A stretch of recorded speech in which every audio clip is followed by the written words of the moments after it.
선생님 안녕하세요. 네, 안녕하세요. 선생님 어디에 계신 어떤 신명을 갖고 계신 분인지 한번 소개 부탁드릴게요. 저는 수원에서 불리고 있는 방울아 씨입니다. 박문아 씨 네. 선생님. 혹시 신 받으신 지 얼마나 되셨는지 여쭤봐도 될까요?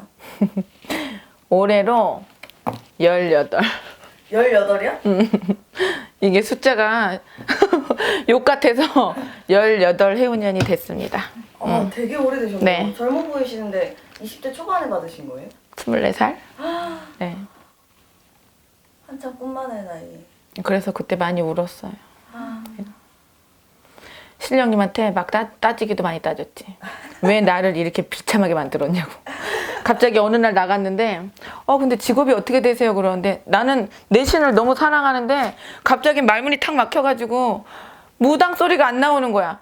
그러니까 법당에 와서 전환해서 신령님한테도 죄송하고 내 스스로도 내가 왜 떳떳하지 못했나 막 죄책감에 빠져가지고. 근데 한 3년 기도할 때는 매일 울었던 것 같아. 할아버지 도와주세요, 살려주세요 하면 선생님들이 다 이치대로 돌아간다는데 시커 울고 절실하게 빌다가 왜 나를 무당 만들었어요? 비참해요 이러고 맨날 울었지. 맨날 울었었어.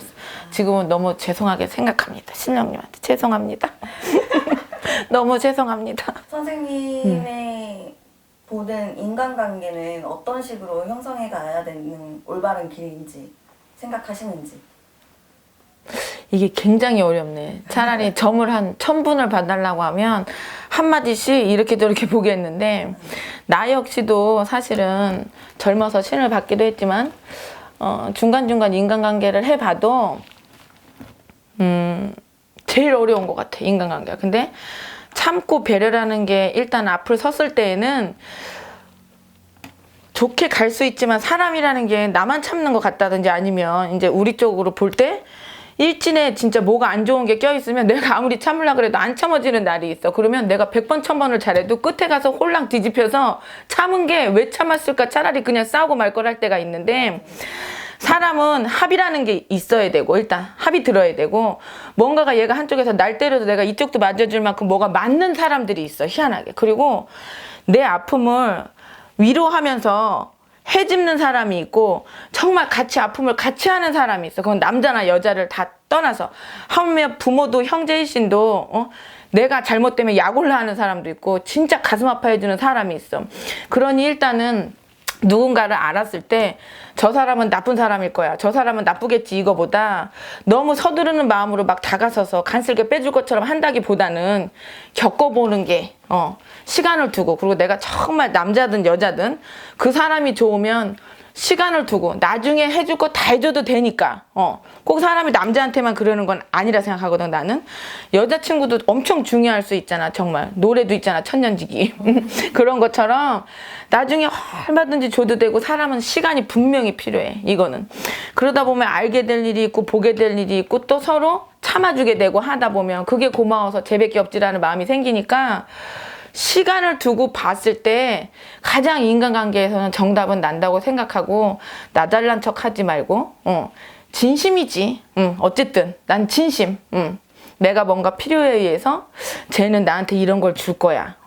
분명히 쟤는 내가 옆에 끼고 있으면 좋을 거야. 왜 예전에도 학교 다닐 때 보면 친구들도 못생기거나 안 이뻐도 같이 노는 애들이 있고 보면 이쁘고 잘생긴 애들은 끼고 다녀. 왜 주말에 나이트 갈 때 그래도 인물이 이뻐야 들어갈 때 자기네가 가오가 좀 쓰거든.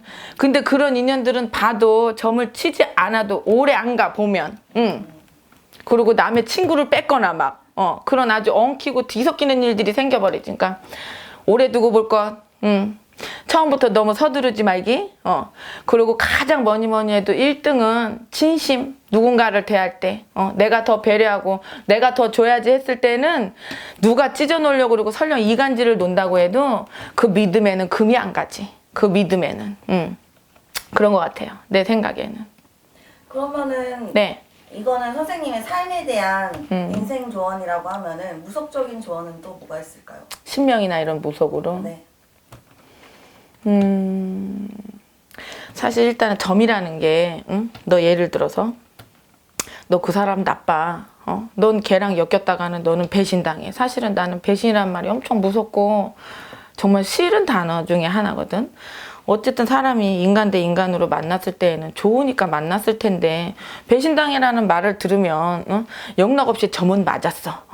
하지만 점은 점으로 끝나지만 그 사람이 받을 상처, 그리고 또 두 번째로 정말 그러지 않을 수도 있는데 내가 들은 말 때문에 그 보살님이 너무 점을 잘 보시다 보니까 믿고 내가 먼저 잘라버린 거야. 근데 그랬을 때 또 오해나 이런 것들 때문에 상처도 또 생길 수 있다고 생각이 드는데, 그래도 어쨌든 나는 신명이 계시니까 내 집에 온 사람 입장에 대해서 점을 100%로 그 입장에서 봐줄 수밖에 없고, 오지 않은 사람은 내가 보지를 못했기 때문에 사실은 지금도 그런 얘기를 해. 그분이 내 앞에 있지 않아서 말이 조심스럽긴 하지만 속담 같은 거 있잖아. 돌다리도 두들기고 10길 물속아라도 한 길 사람 속 모르니까 조금 염려스럽다라고 말은 하는데, 그래도 뭔가 자기가 우리가 점이 나올 때 자기 딴에 몇 번 중심적으로 생각하지 말고 자기 개인적으로 당하기도 하고 그런 거야. 누가 봐도 너 저 사람한테 좀 그만 끌려다녀라. 그거는 점을 안 쳐도 왜 부인들이 보면 설마 하면서도 점집에 물어오는 게 그거거든. 남편 바람났냐? 근데 나는 사실은 내 사람이 바람나면 내가 제일 먼저 안다고 생각하거든. 맞아요. 아무리 점 잘 보는 무속인보다 솔직히. 근데 그래도 아니겠지 하는 마음으로 오시는 것 같아. 아니라는 말 듣고 싶은 거야. 그리고 정말 헤어지고 싶지 않은데 맞다고 하면 어떡하지, 그런 불안 심리로도 오시고. 응? 그런데 자기네들이 본 게 있으니까, 그리고 어쨌든 내 주변 사람 해주는 말도 무시는 못하잖아. 그랬을 때에는 내가 그 해에 뭐가 신수가 안 좋고 구설이 끼고 인덕을 잃어라 했을 때는 어쩔 수 없이 잃을 때도 있어. 그런 부분들은요. 응? 그러니까 감안을 하고 일단 이런저런 상황에서 이렇게 돼서 점이 나왔을 거 아니야. 그럼 거의 90% 100%가 맞으면 그 상대방에 대해서 조심을 해서 그 조언을 잘 새겨 듣고 또 본인 역시도 상대한테 내가 좀 잘못한 것은 없었나라고 좀 생각을 할 필요는 있을 것 같아. 그런 부분은. 근데 정말 마음에 걸리는 게, 내 앞에 왔다고 내가 내 앞에 있는 내 손님만 혹시 편들어서 얘기하게 되면 어떡하나 그런 걱정을 하기는 해서 엄청 신중해.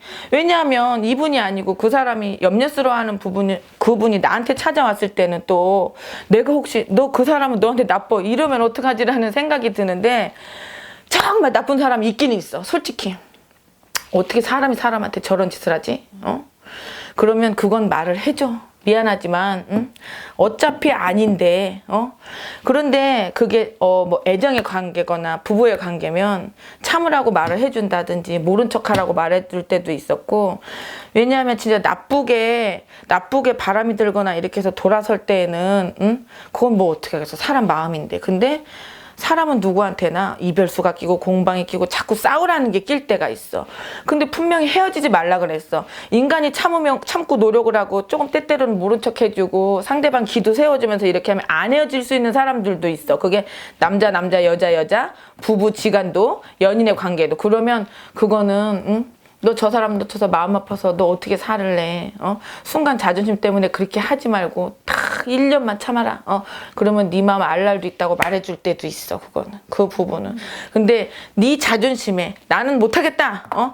그러면 괜히 여기저기 점집 다니면서 상담료 날리지 말고 못 자르듯이 라고 이렇게 그냥 얘기를 해주지. 계속 싸움이 반복이 되면 서로 상처만 너무 커지잖아. 어쨌든 둘 중에 하나는 참아야지. 근데 이런 것들 좋은 말도 많이 맞지만 나쁜 말들이 많이 맞을 때 나도 괜히 죄 안 짓고도 미안한 생각이 들긴 하지만, 일단 신령님의 조언 잘 듣고 해주시는 말씀, 또 무속인이 너무 치우쳐서 내 앞에 있는 사람한테만 개인적으로 치우쳐서 말하지 않았으면 좋겠고, 그리고 점을 보다 보니까 너무 말이 다 맞는 거야. 그렇다면 그거는 신중히 해서 그 사람하고의 나하고 인연 관계를 어떻게 해야 될지는 어쨌든 판단은 본인이 한다고 생각해. 왜냐하면 내가 우리 집에 오시는 손님분들한테도 말하고 단골들한테도 말씀을 드리지만, 다른 건 다 몰라도 내 말이 아무리 맞아도 너 아무리 그래도 한 달 있다 니네는 다시 또 만나. 아니면 니네는 아무리 9단이라 뭘 해도 너는 3달 있다 찢어져. 근데 봐봐. 네 알겠어요 하지만 다른 거는 다 피해가기도 하고 돌아가기도 하고 내 말을 잘 들어. 신의 말씀을 조상님이 해주시는 말도 잘 듣고. 근데 인간과 인간의 마음만큼은 보살님 말을 들어야지, 선생님 말을 꼭 들어야지 하면서 나가면서 오빠한테 전화한다. 오빠 어디야? 그러니 그거는 나도 막을 길이 없고 인연법을 거스르기가 어려운 부분이 있는 것 같아. 그래도 어쨌든 뭐라고 이거는 안 좋으니까 말을 하면 집에 가서 숙제하듯이 잘 새겨 듣고 너무 점에만 꽂히지 말고 맞는 말 들으면 기분은 좋지. 우리도 좋아. 근데 점은 2마디에서 난 3마디라고 생각해. 신에서 주시는 말은. 그리고 내가 상대방이 알아듣기 편하게 또 말해줘야 된다고 생각이 들고, 그런데 꼭 집에 가서 숙제하려고 애써야 돼. 뭐가 나쁘다고 말해줬을 때에는. 그렇다면 그게 인간의 관계든 직장을 다니시는 분의 위에 선배시거나 아래 부하 직원이거나의 좀 원활한 그런 물 흐르듯이 가는데 조금 더 도움도 될 것 같고, 내가 만나는 사람이든 그게 부부든 형제지간이든 뭐든지 부분에서 우리가 딱 점만 보고 나가 이러진 않잖아. 너 돼. 나가 이러진 않잖아. 뭔가 분명히 선생님들이 말씀이 있으실 거란 말이야. 그러면 집에 가서 숙제를 하듯이 하면은 더 윤택하게 살아갈 수 있다고 생각이 들어. 저도 무속인 선생님들이 네. 약간 길잡이, 조언자 이런 그럼, 느낌으로만 받아들이는 게 최선이라고 생각을 해요. 너무 다 맞추신다고. 거기에 너무 치우치면. 네, 맞아요. 그리고 너무 치우치면 성격이 보고 아우 잘 봤다 이러신 분들도 있고 막 나가서 있지 골수분자이신 분들이 있어. 다른 좋은 말은 싹 잊어버리고 한마디에 확 꽂혀가지고 계속 그 생각만 하시는 거야. 그러면 우리는 어쨌든 신명에서 주시니까 내 입을 통해서 점사가 나갔을 거고 나는 해야 되는 말이니까 한 건데 그분이 나가서 하나에만 꽂혀서 힘들어하면 그것도 우리도 과히 마음 편할 거라고 생각이 안 들고, 신을 잘 믿고 섬겨서 그 어진 마음이 하늘에 닿기도 하고 조상님들의 조상떡도 보기도 하지만 자기가 듣고 싶은 말, 자기가 원했던 말에 딱만 꽂혀서는 안 했으면 좋겠어. 그거는 그렇게 꽂히진 않았으면 좋겠어. 그러다 보면 종교가 본인한테 힘들어지고 어려워질 수 있고 때때로 더 나아가서 나쁜 쪽으로 말하면 무서워질 수가 있어. 하지만 우리나라 전통 종교이기 때문에 절대 무서운 종교도 아니고 누가 어디 가서 나를 예방하고 비방해서 나를 어떻게 하는 그런 종교가 없어. 신은 아주 예바르시고 동바르시기 때문에 절대로 그런 나쁜 짓을 시키지 않으셔. 그래서 숙제 점도 잘 보면 좋지만 뒤에서 해주시는 말들 밑받침으로 잘 새겨서 가다 보면 우리는 그렇잖아. 병원의 의사와 같기도 하고 어디가 아프면 아니야 너 너무 생각이 멀리 갔어. 너 지금 영화 대본 쓰는 거야? 응? 그러지 말고 반창고만 붙이면 돼. 아 근데 요건 좀 골맞다. 우리 요거 고름 좀 짜자. 그리고 또 신에서 점도 중요하지만 사주 역학도 난 중요하다 생각해. 그래서 철학 푸시는 분들, 역학하시는 분들 나는 나쁘게 생각은 안 들어. 특히 사업하시는 분들한테는 그 부분도 맞아. 그래서 나의 사주도 중요해서 나의 연주, 월주, 일주, 시주 이거를 보시는 분한테도 같이 봤을 때 더 도움이 될 수도 있고, 우리가 무속인이긴 하지만 내 신에서 역학사주도 같이 다 풀어주시는 신도 계셔. 굳이 공부하지 않아도. 그래서 그런 말들도 잘 더 참고해서 들으면 문서 잡고 사업 여시는데도 아주 많은 덕이 크게 가실 수도 있어. 그런 부분들도.